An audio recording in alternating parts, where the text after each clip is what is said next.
inmate at the Lackawanna County Jail. To accept this call, press 0. To refuse this call, hang up or press 1.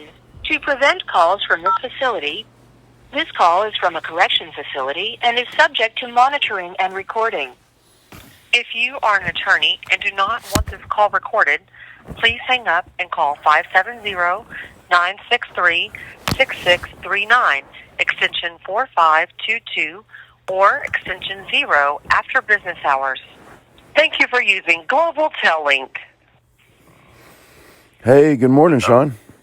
Good morning, Rudy. Hey, I got, so I'll give you a minute. I got 3 interesting things. One, now the phone company's taking 2 cents off every time I transfer phone money. Like, you're going to give them charges they don't tell you about, because I just put money on the phone to call you, and instead of it saying $25, it said $24.98. So that's my first complaint. Then, 2 things. I got the U.S. attorneys.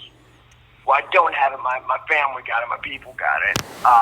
His sentencing recommendations. So they're looking for 21 to 24 years for me.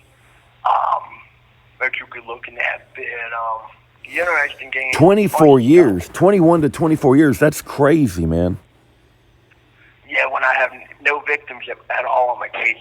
But, no victims, and nobody ever came to Wow. make a victim. But yeah, something funny about one of our star witnesses, Dakota Meyer. I guess another Marine came out against Dakota Meyer. I'm talking about him. My dad just found this information. I guess like 2011, 2012, Dakota Meyer was putting some information online. And it seemed like it was a borderline legal issue. Well, allegedly the FBI and local police came and picked him up at his house. And there was a video of them actually arresting him, taking him out. And I guess what happened was he actually got committed. This is like a news story they kind of buried. We just found out about it.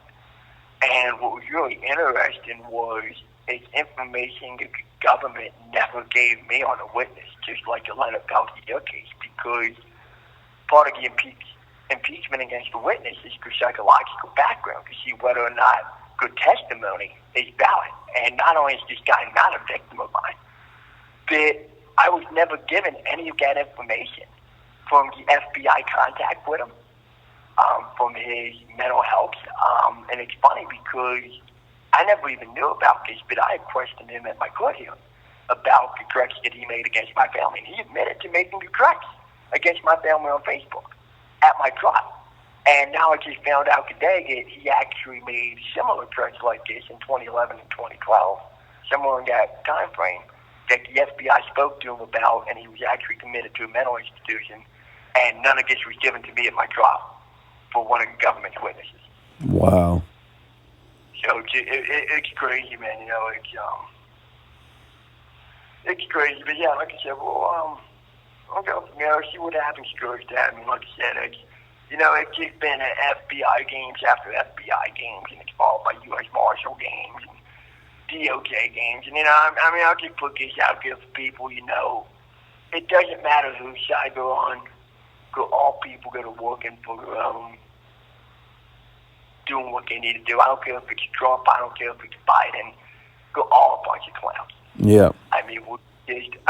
We're just lucky enough at this time. I'm glad I've lived long enough to see the people rise up, whatever side they are, because I'm just glad to see the people starting to see these cops are scumbags, and we're going at it with them. But yeah, like I said, that's what I got. So like I said, we'll see what happens. Like I said, I'm going in with my evidence and sentencing. I'm going in with all the stuff I have against Andrew Watkins, which is part of this case, because Andrew Watkins submitted that evidence as part of federal search warrant. He's deputy marshal, Pennsylvania state cop, doing a gun sting on me. And it came out too, the government is admitting that they do have my stuff from Austin, Texas, because they're refusing to give back my black powder revolver because they're calling it a firearm. Even though legally it's not a firearm, it's a black powder revolver. So I wanted to sign it over to somebody, and they're refusing to let me sign it over because they're saying that I wasn't allowed to have it because it's a firearm, and that possession of that, even though it's not legally a firearm and the government can't keep it. So we'll see what happens Thursday, but honestly, that's what I've got for right now. Yeah, that's incredible, man. I'm shocked to hear those numbers, man. 21 to 24 years, that's just crazy. But well, it's funny. I mean, it just had a cop who was a rapist. He was raping women on duty. And he got 15 years in the federal court. And, they charged him within, weeks of it happening, of when they found out. yeah, Now, I've got cops running around that are still running around that should be charged because it should be part of my sentencing. But downward departure should be, well, these cops committed crimes against Mr. Christy. So that's downward departure.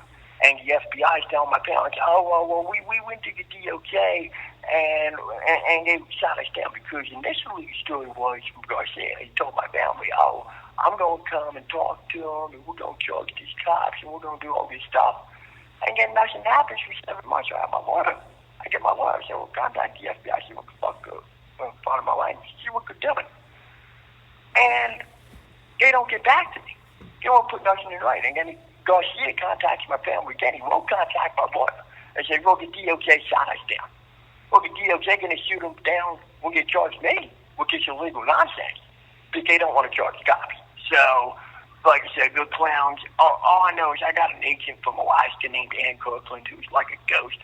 I mean, this woman just pops up out of nowhere, has no history whatsoever.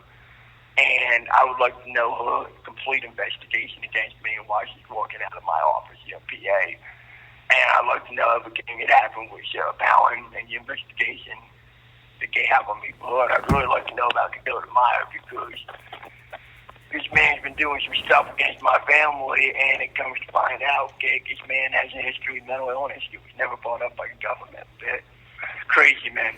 yeah. With that withholding exculpatory evidence, they do that all the time. I mean, that they get away with it too, and they should be held accountable. That should be like a crime to do that, But well, yeah, because the jury pulls down. The jury, even the bought-off juries, don't look at it a lot different. If it comes out that, hey, this guy has a severe history of psychological illness, and he's testifying against me, he's saying that he can't even remember where his gun is at. He's got 80 guns and 25,000 rounds of ammunition unlocked and unloaded around children that are under the age of 10, running around the home with all these guns, and now he just leaves his gun in the truck and it's gone for 3 months and he doesn't know what happened to it. And he's testifying all this nonsense about me. And the man has psychological issues, and the government never brought that up at all, and the government purposely withheld it. So I have a serious problem with that, and the jury's they will have to answer for that. But I guess I better let you go for now, buddy. So if I hear anything before George Day, I'll let you know. If not, again, we'll see what happens. all right, we're gonna pray for you, Shawn. God bless you, man. Thanks for the call, and please know you're in our prayers. Yeah, thank you, buddy. God bless you, and God bless everyone. Okay.